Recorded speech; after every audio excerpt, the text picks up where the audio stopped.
Hello everyone. I welcome you again for this video lecture to learn the procedure to connect load test on a three-phase squirrel cage energy efficient induction motor.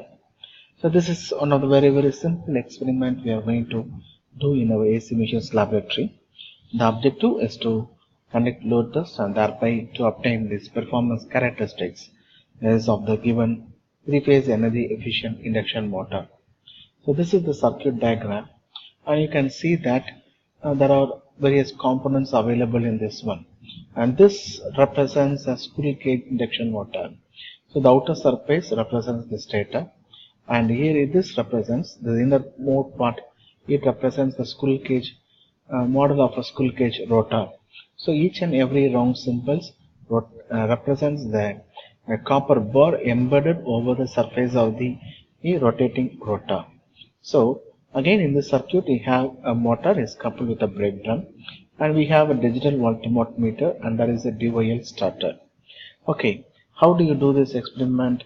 So give the connections as per the circuit diagram, and now you have to close this DPSDS.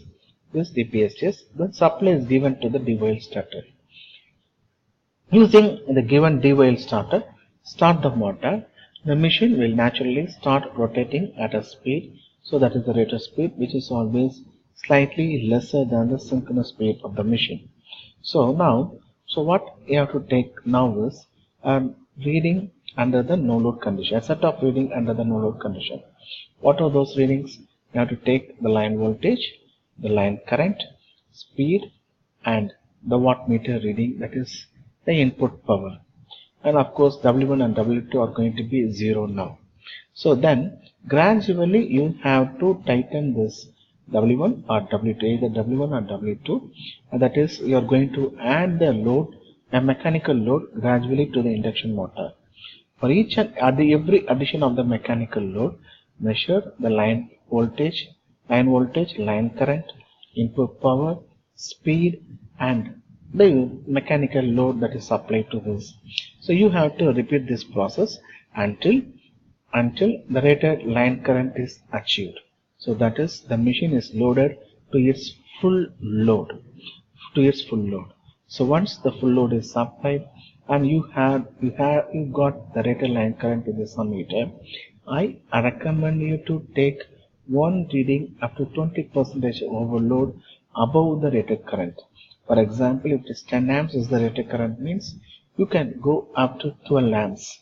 So you can go so that to get a perfect performance characteristics curve.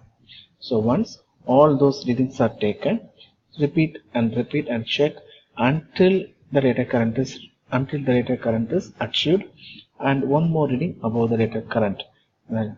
After getting this, do the calculation. After doing the calculation, draw the graphs. So draw the performance characteristics of the given motor, that is output versus the efficiency, torque, speed, line current, slip, and the power factor. Also draw the torque versus slip characteristics.